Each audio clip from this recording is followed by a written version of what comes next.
After my wife passed, I moved in to be closer to my grandkids. The first night, my son-in-law changed the locks on the bathroom. "We need boundaries," he said. He made me ask permission to eat. My daughter just kept stirring the soup. "He's right, Dad. You're not a guest. You're a burden." The day they went on vacation, they left me with no food and took the car keys. What I did next shocked even me. My wife died last year. Cancer. It started in her breast, spread fast. She was gone in 8 months. I was with her every day through the chemo, the hospice, the silence at the end. When it was over, I just sat in the house staring at her old slippers by the bed. I couldn't sleep, couldn't eat. I was 68 and suddenly felt like I was already dead too. After the funeral, things went quiet. Friends stopped calling. My church people brought food for a week, then that stopped too. My daughter Dana checked in every now and then. Her husband Rick, not so much. But Dana eventually suggested I move in with them in Louisville to be closer to my grandkids. Said it'd help keep me busy. I sold the house, packed what little I had left, and moved. I didn't expect a red carpet, but I didn't expect what I got either. The day I arrived, Rick stayed on the porch while I carried in my own suitcase. Dana hugged me, quick, and told the kids to say hi to Grandpa. They gave me polite hugs, then ran off to their screens. The house was big, clean, and quiet. Rick walked me down to the basement where I'd be staying. The basement was finished but cold. Concrete floor, thin rug, futon, mini fridge.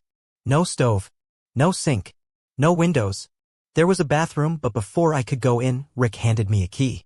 "This is for the basement bathroom," he said. "We just want to keep things organized." Organized? Boundaries, he added, like that explained everything. I didn't want to start a fight on day one. I nodded. The next morning, I woke up sore from that futon and went upstairs to make coffee. Dana was at the stove stirring something. Rick was at the table on his laptop. I went to open the pantry and he looked up. "Going somewhere?" I thought he was joking. I laughed. He didn't. "We just prefer you ask first," he said. "We're teaching the kids about structure. Can't have people just grabbing food whenever they want." People. I guess I was just people now. Dana didn't even look up.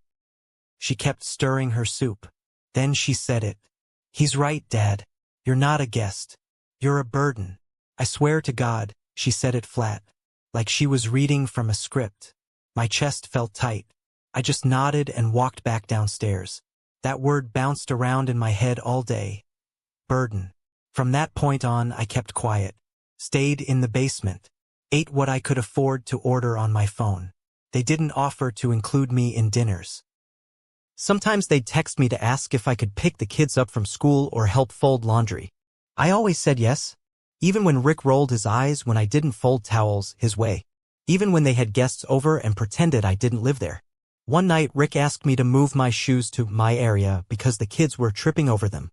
They were neatly lined up near the door. Another night, Dana asked if I could cut down on the walking noises at night. I used the bathroom twice quietly. I wear socks. Apparently that was disruptive.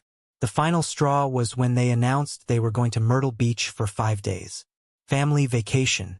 I asked if I could tag along and pay my own way. Dana said it wasn't the right time. Rick said, "We need some nuclear family bonding." That was rich. I offered to watch the house while they were gone. Rick said, "You'll be here anyway." That Saturday, they packed up the car. Before they left, Rick came down and took the car keys off the hook. "Just a safety thing," he said. "Don't want you getting lost or anything." I asked, "Can I at least go to the store?" Rick grinned. "We stocked your fridge," he said. They hadn't. After they pulled out of the driveway, I opened the mini fridge. A bottle of mustard and an old bottle of water. That's it. I checked the upstairs pantry. Locked. Literally padlocked. I opened the trash and saw 2 whole loaves of bread and a rotisserie chicken sitting on top. Not even touched. They threw out food before they left on purpose. Like a message. I sat at their kitchen table alone. I wasn't sad anymore. I was angry. Really angry. My daughter. My own blood. After everything I'd done for her. After all those nights rocking her when she had asthma. After paying for her college. Her wedding. I didn't plan what I did next. It just happened. I went into Rick's office. He always bragged about his home vault to neighbors like it made him some kind of big shot. I knew the code: 2007, their wedding year, 11, his old college jersey. I'd seen him punch it in once when I was grabbing mail for him. I opened it. Inside, some petty cash, 2 watches, a loaded Glock in a case. I took $300 in 20s. That's it. I didn't touch the gun. I left a note. You took the keys. You locked the food. I'm not your hostage. I'm not your child. I'm not your burden. I called a cab. Paid cash. Went to a cheap extended stay hotel across town. It smelled like cigarettes, but I could breathe.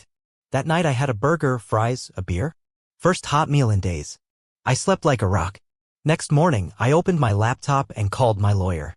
See, Dana didn't know this, but before my wife died, she told me to set money aside just in case things went bad. She didn't trust Rick. She had this look in her eyes the last time Dana visited. Like she saw something I didn't. I listened. We had $140,000 in life insurance she told me to hide away from myself. I used part of it to buy a small duplex in a working-class part of Louisville. One side for me. One side for someone who needs it more than my daughter ever did. I met Lisa at the food pantry. She's a single mom of 2 trying to escape her abusive ex. I offered her the other half of the duplex for $1 a month until she got back on her feet. She cried. Said no one had ever done anything kind for her. Meanwhile, Rick left me a voicemail, full of fake outrage. You stole from us? You better come back and explain yourself before I call the cops. I texted one thing back. Call them, and tell them why you took my keys and locked up food like I was an animal. Haven't heard from him since. I blocked both their numbers after that. I still miss my grandkids. That's the only part that hurts. But I've made peace with it. Rick and Dana tried to make me feel small, like I had no worth. Turns out I just needed to leave to remember who I really was. 3 weeks after I moved into the duplex, I started to breathe like a real person again. No locks on the doors. No one watching my every move. I'd wake up early, make my own coffee, sit on the porch, and just listen to the birds. Peace like that? You don't realize how valuable it is until someone takes it away. Lisa and her 2 boys moved in next door the following week. They had nothing. One small suitcase, a broken laptop, and a box of canned food from the church pantry.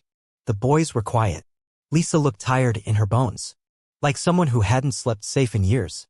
I gave her my wife's old couch and bought a few things off Craigslist, a table, some bunk beds, a microwave. She cried again. Said she felt like God had sent me. I told her the truth. I'm just an old man with no one left. You gave me someone to care about again. Things were good. Simple. Until I saw Dana's car parked down the street. It was a Tuesday morning. I just come back from the grocery store. Saw the same gray SUV she always drove, tinted windows. It wasn't parked right in front of my place, just about 5 houses down. I stood there for a while, groceries in hand, just staring at it. Then it drove off. 2 days later, I got a letter in the mailbox. No return address. Inside was a photo of me and Lisa's boys sitting on the porch, smiling. I was helping them build a birdhouse.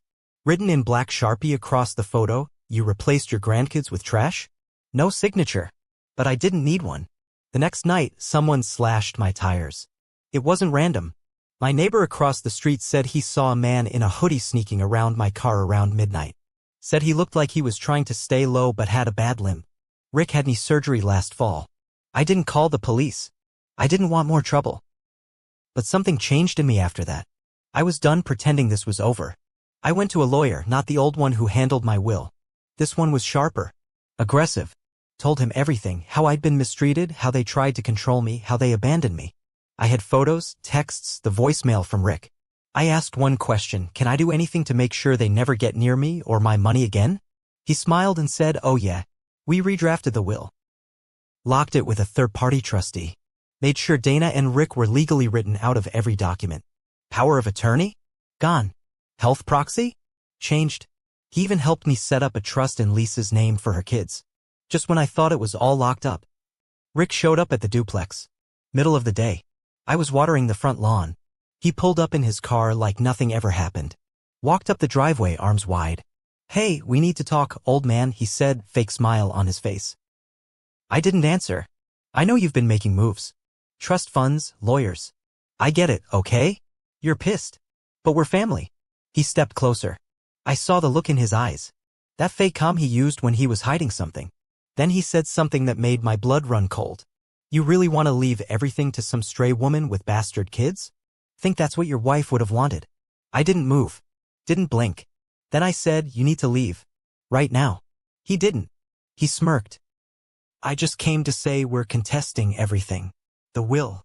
The house. All of it. You're not in your right mind. You've got a history of depression, right? We'll make the case. I didn't react. I just stepped inside and locked the door. 5 minutes later, I called the new lawyer. Told him what happened. He said he'd start recording any threats. Suggested cameras. Paper trails. Everything. That night, I told Lisa and the boys to stay inside after dark.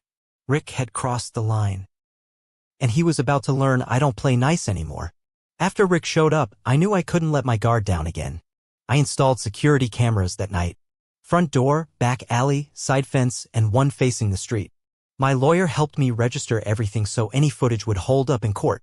He also advised me to keep a log of everything, dates, times, details. 3 days later, Dana showed up. She didn't knock. She walked right in through the side gate and started shouting from my porch. Dad, come out. I need to talk to you. Lisa peeked out her window and called me immediately. I stepped out and locked eyes with my daughter. She looked tired. Her hair was messy, no makeup, eyes red like she'd been crying. For a second, I thought maybe she was here to say sorry. Nope. She pulled out a folder and shoved it into my hands. This is a petition for guardianship, she said. You're clearly being manipulated. You've cut off your family, moved money to strangers, and we're not going to let you destroy everything Mom left for us. I couldn't even speak. I opened the folder. It was real. She'd hired a lawyer. Claimed I was mentally unstable. Claimed Lisa was preying on a grieving old man. That's what they called her in the papers. Praying. I held the folder, looked her in the eye, and asked the only thing I needed to ask. Do you really believe I'm not right in the head, or is this just about the money? Dana didn't answer. She turned, walked down the steps, got in her SUV, and peeled out like a teenager slamming the door after a tantrum. I stood there, heart racing. She wanted to take control of me. Of everything. Like I was some tool she forgot she needed until I became useful again. I went back inside and showed Lisa the paperwork. Her hands trembled. They'll come after you too, I said. They already called you a predator. I don't care what they call me, she said. I just don't want to see you get hurt. The next day, my lawyer filed a motion to dismiss the guardianship attempt. He also filed for a restraining order against Rick, citing the car vandalism and the threats. He told me we had a good chance. But he warned me this was going to get ugly before it got better. He was right. 2 weeks later, I got a visit from CPS. Someone had reported Lisa for child neglect and cohabitating with a dangerous elderly man with mental instability. They asked her boys questions, looked through her pantry, even asked if I'd ever been alone with them. Lisa cried when they left. I knew it, she whispered. I knew they'd use your love against you. They closed the case 2 days later. Said there was no cause for concern. But the damage was done. Lisa's boys were scared. She couldn't sleep. That night, I called my lawyer again. I told him I wanted to go further. Not just defend myself. I wanted to expose them. So we started digging. Turns out Rick's business, some consulting scam he ran out of a shared office space, was being investigated for fraud. My lawyer found 3 civil complaints. One involved a client who claimed Rick had promised a government contract that never existed. Another was a woman who said he billed her twice for the same strategy package. When we pulled financials, it got worse. Rick had borrowed heavily against his and Dana's home. They were underwater. My guess? That's why they suddenly cared about my money. I had proof now. Proof they were lying, manipulating, desperate. But then it got personal again. I woke up one morning to find a dead bird on my front step. Neck broken. Wings folded. Feathers everywhere. Camera caught someone in a hoodie again just after 3 a.m. Limping. I sent the video to the cops. This time, they took it seriously. Rick got a visit. And suddenly, I had leverage. But I wasn't going to use it yet. I was waiting. Because I had a plan. And it was almost time to make them feel everything they put me through. A few days after the dead bird, Rick and Dana went quiet. No more letters. No more visits. My lawyer said the restraining order against Rick was being processed. CPS had cleared Lisa. It looked like they were backing off, maybe getting scared. But I knew better. They weren't done. They were just switching tactics. Then the big one hit. I got a letter from the court. Dana had filed for full financial conservatorship. She was trying to claim I was mentally unfit to manage my own money. She brought in an old email I had sent her after my wife died when I was deep in grief. I had written, "I don't know why I'm still here. Some days I just want to sleep and not wake up." She took that and ran with it. Told the court I was suicidal. Said I was being taken advantage of by a woman with no relation and criminal background, Lisa. Claimed I was giving away my money to strangers. I had 30 days to respond before a court-appointed investigator would come evaluate my mental state. It was the dirtiest move they could have made. Lisa cried when she read the papers. Said she didn't want to be the reason my family tried to destroy me. I told her the truth. You didn't destroy anything. They did. But here's the part one haven't told you yet. I had been planning my own move for months. The moment Rick threatened to challenge my will, I started documenting everything. Every message. Every visit. The CPS stunt. The guardianship filing. Even the dead bird. I created a full report with videos, emails, text messages, the camera footage, and the screenshots of their fake claims. My lawyer organized it into one neat binder called Why They'll Never Touch My Money. But that wasn't the only thing I had. See, I also hired a private investigator. Cost me $6,000, but it was worth every penny. And what he found? Rick had opened a credit card in my name. He used my social security number. Spent almost $7,800 on electronics, flights, and meals. Even paid for part of the Myrtle Beach trip with it. It took me a while to catch it because the bills were sent to a P.O. box he rented. Fraud. That was the final nail. I called the bank, froze the account, and filed a police report. My lawyer sent copies to the court handling the conservatorship case. That same week, Dana's lawyer dropped her case. Too much exposure. Too many lies. But I wasn't finished.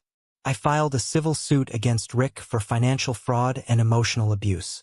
My lawyer brought every piece of dirt we had on him, including the business scams, the CPS stunt, the threats, the credit card fraud, and even the dead bird incident. I also included statements from Lisa, the kids, the neighbors, and the private investigator. Dana tried to distance herself. She called me, crying, "Dad, I didn't know Rick was doing that. I never wanted to hurt you. I was just scared you were throwing everything away." I asked her one question. "Why didn't you stop him when he locked the food?" She went quiet. Then I said, "You let your husband treat your father like a dog. You stirred soup while he made me ask permission to eat." She sobbed. I hung up. A few months later, the court ruled in my favor. Rick was ordered to pay damages. A warrant was issued for the credit card fraud. His consulting business collapsed. He tried to start a new one, but word spread. That's the funny thing about scammers. Once the mask slips, no one forgets. Dana filed for divorce 6 months later. I didn't answer her letter. I left Louisville soon after. I gave the duplex to Lisa, deeded it fully in her name. She cried so hard she couldn't stand up. I hugged her boys goodbye and told them to protect their mom, always. Then I packed my things and left Kentucky for good. I moved to a small town in Missouri. Found a little house on a quiet street with a porch swing and a garden out back. I joined the local VFW, made friends at the diner, even started walking dogs for the shelter on weekends. Sometimes I still miss Dana. I miss the version of her that used to sit on the porch with me when she was 10, asking me if birds ever get tired of flying. But that little girl is gone. And I finally realized something. Blood doesn't make you family. Respect does. And when you let someone treat you like a burden long enough, you start believing it. Until the day you don't. That's the day everything changes. They tried to break me, but I rebuilt myself with better people. And I will never be a burden to anyone again. Not ever.